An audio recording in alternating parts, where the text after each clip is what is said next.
Boa noite, meus irmãos, meus amigos. Que a graça e a paz do nosso Senhor Jesus Cristo esteja sobre a vida de cada um de vocês. Me diz uma coisa: se você fosse escrever a história da sua vida, o que você colocaria? Quais seriam os eventos que você escolheria para fazer parte desse livro? Será que seria fácil escrever sobre ele? Será que todos os momentos da sua vida aí foram momentos fáceis? Será que existem momentos em que seria extremamente doloroso ou difícil escrever acerca deles? Será que não existe aí nessa história da sua vida coisas que você gostaria que nunca tivessem ocorrido? As pessoas, em geral, elas gostam de ouvir histórias, né? Porque elas são, na parte delas, né, sobre pessoas que estão vivendo as suas dificuldades ou sobrevivendo às dificuldades, né, que se apresentam. E isso é bom para as pessoas, isso é importante para as pessoas, porque todo mundo precisa de encorajamento para viver. Talvez, quando você olha para a história do outro que foi afligido, isso te dá aí te impulsiona a continuar, te traz esperança, né? Mostra aí que para você as coisas também podem mudar, pode acontecer diferente. É bom a gente conhecer histórias de pessoas que, mesmo tendo sido afligidas, conseguiram encontrar um caminho para vencer e superar as suas próprias dificuldades. Nas histórias, geralmente há sofrimentos, há luta, há fracasso. Mas nas histórias nós também vemos muitos risos, sabedoria estampada. Nós vemos muito da graça de Deus em muitas das histórias que nós temos visto. Hoje nós vamos ver a história de um homem chamado José. Nós vamos ver as marcas que ele teve na sua vida, marcas que Deus imprimiu, colocou na vida dele. Nós vamos ver aí momentos em que ele sofreu, em que ele lutou, momentos que parece que o fracasso ficou estampado na sua vida. Mas nós vamos ver também muito da graça de Deus derramada sobre a vida dele. Na história de José, nós podemos acompanhar a trajetória dele com Deus. Nós podemos ver Deus com ele. Nós podemos ver como é que Deus pegou um menino e o transformou em um homem para cumprir um propósito que estava no coração de Deus. Podemos ver também como é que esse menino cresce no conhecimento. Ele que havia aprendido coisas, né, com o seu pai, como é que ele aumenta esse conhecimento, como é que ele consegue conhecer ainda mais, conhecer mais a Deus, a sua vontade e o seu propósito. Quer ver como é que isso teve início? Esse trabalhar de Deus? Nós vamos ver lá os sonhos de José. Você já deve ter lido acerca disso, mas abra aí a sua Bíblia em Gênesis, deixe sua Bíblia aberta em Gênesis. Nós vamos estar fazendo a leitura de alguns textos e vamos começar lá em Gênesis capítulo 37, a partir do verso 3, que nos diz assim: E Israel amava José mais do que todos os seus filhos, porque era filho da sua velhice, e fez-lhe uma túnica de várias cores. Vendo, pois, seus irmãos que o seu pai o amava mais do que todos eles, odiaram-no e não podiam falar com ele pacificamente. Teve José um sonho e contou a seus irmãos, e por isso o odiaram ainda mais. E disse-lhes: Ouvi e peço-vos este sonho que tenho sonhado. E eis que estávamos atando os feixes no campo, e eis que o meu feixe se levantava e também ficava em pé, e eis que os vossos feixes o rodeavam e inclinavam-se ao meu feixe. Eu li dos versos 3 ao 7, né? Capítulo 37, do 3 ao 7. E é aí que começa a sua história. A história de José, né, desse trabalhar, ou das coisas que Deus estava fazendo, ou iria fazer na sua vida, nós vemos como um início os sonhos que ele começa a ter, que é uma forma de Deus começar a comunicar a ele aquilo que Deus estava preparando, o caminho que Deus estava traçando para ele. Não era aos olhos de José um sonho normal, como qualquer outro sonho, tanto que ele sente necessidade de compartilhar, ele sente necessidade de estar falando acerca dele, desse sonho. Seus irmãos começam a olhar para aquilo e começam a pensar: ei, o que esse rapaz está pensando? O que esse menino, o que esse garoto está querendo nos dizer? Que ele vai ser líder sobre os outros irmãos, sobre as nossas vidas? Há um outro sonho também que ele tem, do sol, a lua e as estrelas, né, que se inclinam diante dele, e conta isso não só para os seus irmãos, mas também para o seu pai, que começa a pensar: o que você está querendo dizer com esse sonho? Eu, sua mãe e seus irmãos vamos nos prostrar diante de você. E Jacó também começa, né, a colocar isso no seu coração, a pensar acerca do que está acontecendo na vida do seu filho. É o início da história que Deus havia traçado para a vida dele. Mas aí a gente vai ver nesse desenrolar como é que Deus trabalhou, né? O que Deus fez para que ele pudesse chegar ao propósito de Deus, né? A forma como Deus trabalhou na vida de José. E não foi fácil. Aquele menino, ele foi vendido pelos seus irmãos como escravo e vai parar na casa de um senhor, né? Lá no Egito, na casa de Potifar. Olha aí o que diz o capítulo ainda 37, a partir do verso 26, que diz assim: Então Judá disse a seus irmãos: Que proveito haverá que matemos os nossos irmãos e escondamos o sangue? Vinde e vendamo-lhe a estes ismaelitas, e não seja nossa mão sobre ele, porque ele é nosso irmão, nossa carne. E os seus irmãos obedeceram. O propósito inicial era matar José, né? Quando Jacó pede que ele vá olhar, né, ver o que seus irmãos estavam fazendo, já que Jacó sabia da fama dos seus filhos. Quando eles veem José se aproximando, eles olham: vamos matar o sonhador. Vamos ver depois da morte o que vai ser dos sonhos dele. Mas aí, aquilo que era o intento do seu coração, Deus muda e eles acabam vendendo José como escravo. Ele vai parar na casa de Potifar. E eu fico pensando o que é um menino que chega na casa de um senhor, um rapaz que tinha na sua casa liberdade, que era o mais querido do pai, aquele que sentia proteção por estar em casa, apesar, né, da revolta dos seus irmãos em relação a ele tinha o pai que o protegia. Era alguém que estava começando a sua vida. Era alguém que ainda não tinha nas suas mãos as ferramentas para viver e se manter só. Estava sob os cuidados do pai, estava sob a orientação do pai. E de repente parece que o mundo desmorona. Parece que a casa cai. E ele vai parar como escravo na casa de um homem. Ele vai para uma outra cultura, ele vai para uma outra terra. Ele sai do aconchego da sua casa. Mas apesar disso, apesar dele ser só um jovem, apesar da sua vida ter mudado de ponta cabeça, ele vai para a casa de Potifar. E lá ele trabalha, não se lamentando pelo que ele deixou para trás, mas ele sabe que tem um caminho agora à frente para seguir. Isso não quer dizer que ele não tenha sentido saudades da casa do seu pai. Isso não quer dizer que ele não tenha desejado todas as noites voltar para lá. Isso quer dizer que ele sabia que a vida dele não poderia ficar parada naquele momento. Ele precisava seguir. Por mais difícil que fosse, ele tinha que ir em frente. Ele tinha que seguir nesse caminho. E é isso que ele escolhe fazer. E Deus o abençoou lá de tal maneira que Potifar fica impressionado com o que vê. Ele passa a cuidar da casa de Faraó, ele passa a ser um líder na casa de Potifar, na casa de Potifar.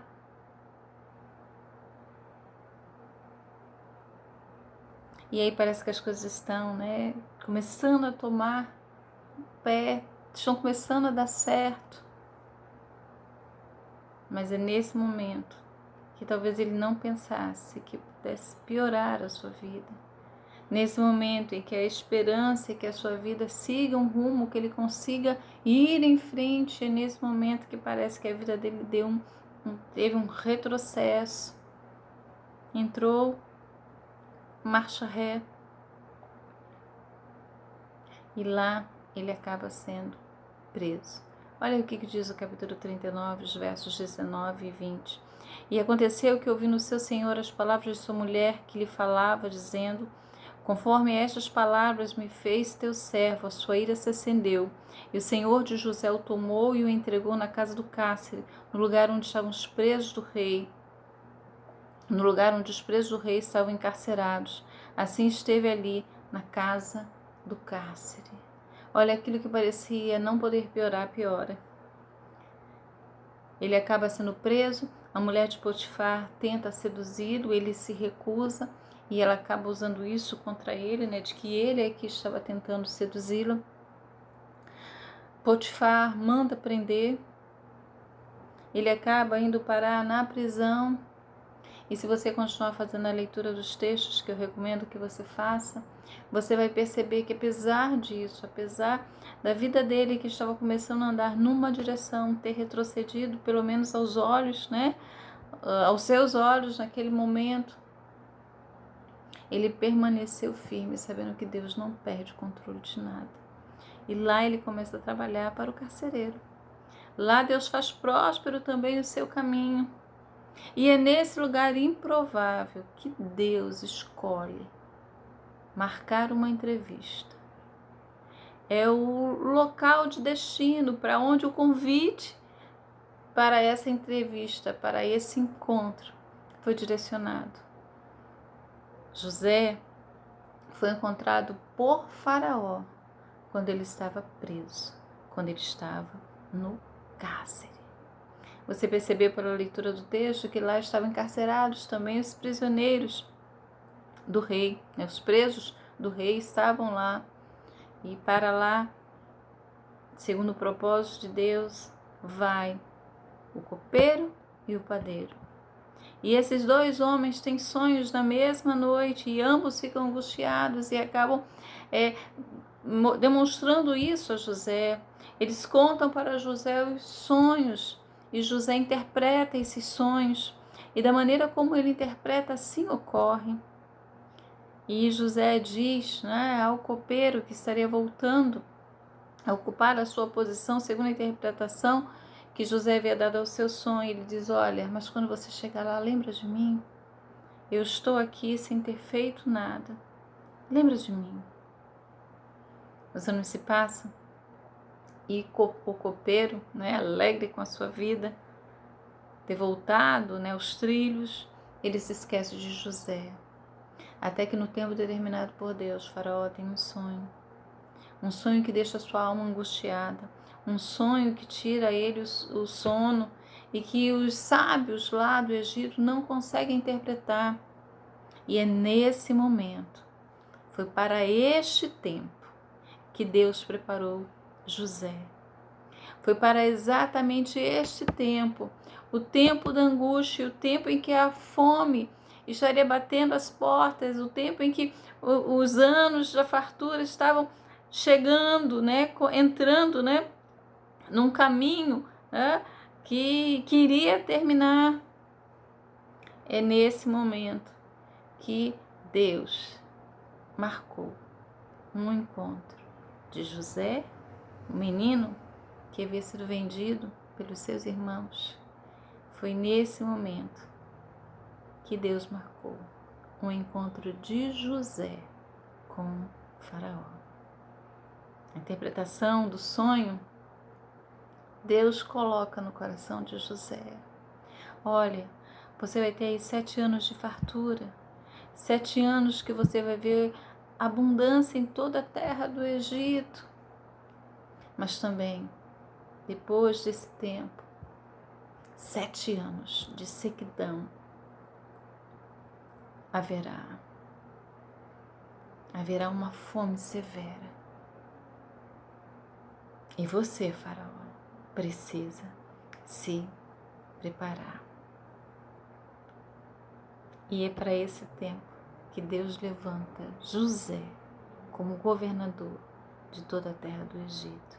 Depois disse Faraó a José: pois que Deus te fez saber tudo isto, ninguém há tão entendido e sábio como tu.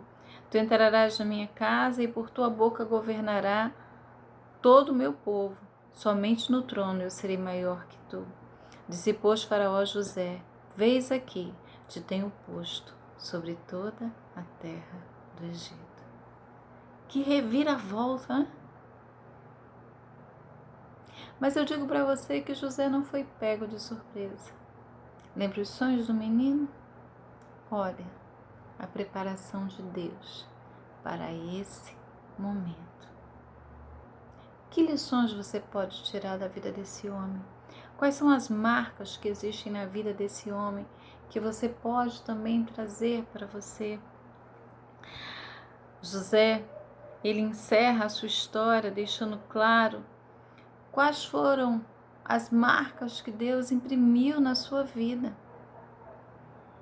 E eu gostaria de dizer que, para mim, a primeira delas, ele deve ter pensado antes do apóstolo Paulo, não é? Porque Paulo vai dizer lá em Romanos capítulo 8, verso 28, que todas as coisas cooperam para o bem daqueles que amam a Deus. José, ele teve esse entendimento, olhando para a sua vida, para a sua história, para a sua trajetória, e ele pensou nisso. Olha, todas as coisas que aconteceram na minha vida não foi porque Deus perdeu o rumo, não foi porque Deus me esqueceu no canto. Todas as coisas ocorreram porque Deus tinha um propósito, e todas as coisas contribuíram para que eu chegasse aonde eu estou. Todas as coisas cooperam para o bem, mesmo que você não entenda, viu? Mesmo que você não consiga ver nada de bom, mesmo que você olhe para a vontade de Deus e diga: olha, Senhor, eu não consigo ver nada de bom, nada de perfeito e nada de agradável nesse momento, mas creia que há. Então diga isso para Deus. Eu não sei o que você vive nesse momento, mas diga para Deus: Senhor, olha, nesse momento eu não consigo ver nada de bom, nada de perfeito, nada de agradável,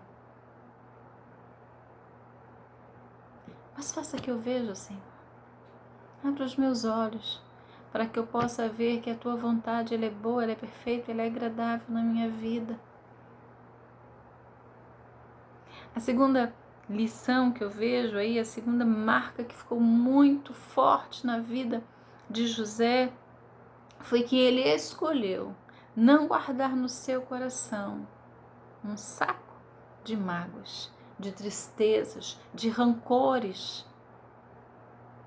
Ele percebeu que não havia espaço para a ira na sua vida. Ele percebeu que ele não poderia se colocar no lugar de Deus para tomar a vingança nas suas mãos. Olha que momento perfeito, quando os irmãos foram visitá-lo. É agora, o poder está comigo. Mas ele resolve não fazer isso, porque ele entende, ele consegue compreender que ele não podia guardar isso com ele. Deus o havia ensinado que ele não podia ter na sua vida lugar para isso. Olha só o que o texto bíblico diz. Disse José a seus irmãos: peço-vos, chegai-vos a mim. E chegaram-se. Então disse ele: eu sou José, vosso irmão, a quem vendestes para o Egito. Agora, pois, não vos entristeçais, nem vos pese os vossos olhos por me haverdes vendido para cá, porque para a conservação da vida Deus me enviou adiante de vós.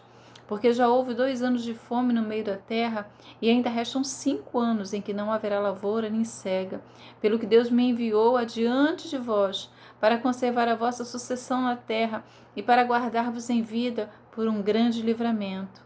Assim, não fostes vós que me enviastes para cá, senão Deus, que me tem posto por pai de Faraó, e por senhor de toda a sua casa, e como regente em toda a terra do Egito. Não fiquem preocupados porque vocês me venderam, porque Deus pegou isso que vocês fizeram e está transformando em bênção para a vida de vocês. Eu estou aqui para que vocês não morram. Eu estou aqui para que os vossos filhos tenham o direito de viver. Eu estou aqui porque foi para cá que Deus me enviou antes de vocês. Disse isso de coração aberto, não da boca para fora. Mas a terceira marca na vida dele que eu gostaria que você refletisse também nesta noite é que ele escolhe permanecer firme, crendo nas promessas do Senhor. Finalzinho da sua vida ele diz uma coisa muito interessante. Olha lá no capítulo 50, os versos 24 e 25 nos diz assim: E disse José a seus irmãos: Eu morro, mas Deus certamente vos visitará e vos fará subir desta terra, a terra que jurou a Abraão, a Isaque e a Jacó. E José fez jurar os filhos de Israel, dizendo: Certamente vos visitará Deus e fareis transportar os meus ossos daqui. Deus certamente vos visitará. Sabe o que José está dizendo? Olha, eu estou aqui para cumprir um propósito de Deus, mas eu sei exatamente o lugar da promessa. Eu sei o que Deus havia dito a Abraão, a Isaque, a Jacó. Eu sei o que Deus comunicou à minha família. Eu quero permanecer firme nisso. Eu não quero me afastar dessa promessa. Eu estou aqui para cumprir um propósito de Deus, mas eu sei quem eu sou, a quem eu sirvo e onde eu devo estar. Ainda que eu morra, os meus ossos não deverão ficar neste lugar.